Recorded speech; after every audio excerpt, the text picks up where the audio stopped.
১৯৯৭ সালে জেপি দত্তের বর্ডার ভারতীয় সিনেমায় যুদ্ধের চলচ্চিত্রের সংজ্ঞাই বদলে দিয়েছিল। দীর্ঘ ২৯ বছরের বহু অপেক্ষার পর বর্ডার 2 অবশেষে মুক্তি পেল। অনুরাগ সিং পরিচালিত এবং ভূষণ কুমার ও সানি দেওল প্রযোজিত এই ছবিটি কেবল একটি সিকোয়েন্স নয়, এটি ভারতীয় সশস্ত্র বাহিনীর প্রতি এক বিশাল বাজেটের শ্রদ্ধাঞ্জলি, যা নতুন প্রজন্মের জন্য আধুনিক টাচ দিয়ে মূল ছবির আত্মাকে ধরে রাখতে সক্ষম হয়েছে।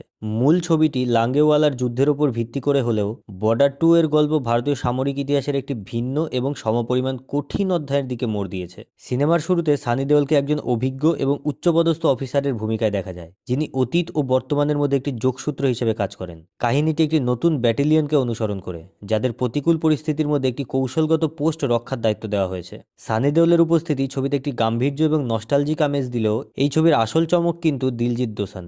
একজন পদাতিক অফিসারের চরিত্রে দিলজিৎ তার সংবেদনশীলতা এবং প্রচণ্ড সাহসের এক নিখুঁত সংমিশ্রণ ফুটিয়ে তুলেছেন। তার অভিনয় অত্যন্ত সূক্ষ্ম, সৈন্যদের সাথে হালকা মুহূর্ত থেকে শুরু করে ক্লাইম্যাক্সের উচ্চ তীব্রতায় লড়াকু দৃশ্য, সবখানেই তিনি সাবলীল।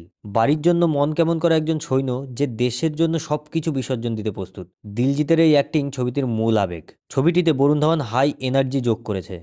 হাতাহাতি যুদ্ধের দৃশ্যে তিনি দারুণ, এবং তারুণ্যের যে তেজ তিনি দেখিয়েছেন তা সানি দেওলের শান্ত নেতৃত্বের সাথে ভারসাম্য বজায় রেখেছে। আহানা শেট্টিও একটা বেস্ট পারফরমেন্স দিয়েছে এবং তিনি অভিজ্ঞ অভিনেতাদের মাঝেও নিজেকে প্রমাণ করে দেখিয়েছেন। কেসরি সিনেমার পরিচালক অনুরাগ সিং অত্যন্ত নিখুঁতভাবে ছবির বিশাল ক্যানভাস সামলেছেন। ১৯৯৭ সালের ছবির মতো এখানে কেবল প্র্যাকটিক্যাল এফেক্টের উপর নির্ভর করা হয়নি। সিকুয়েলটির মধ্যে আকাশপথের যুদ্ধ এবং বিশাল ট্যাঙ্কের যুদ্ধ উন্নত মানের ভিএফএক্স ব্যবহার করে দেখানো হয়েছে। রবি বর্মনের cinematography best of the best. মরুভূমির রুক্ষ সৌন্দর্য এবং রাতের যুদ্ধের ভয়াবহতা তিনি চমৎকারভাবে ক্যামেরাবন্দি করেছেন। প্রথম ছবির একটি অত্যন্ত গুরুত্বপূর্ণ অংশ ছিল সঙ্গীত। এই ছবিতেও সঙ্গীতের প্রতি যথাযথ সম্মান দেখানো হয়েছে। নতুন কিছু গান থাকলেও আইকনিক গানটির নতুন সংস্করণটি খুব সুন্দরভাবে ব্যবহার করা হয়েছে, যা দর্শকের চোখে জল আনতে বাধ্য।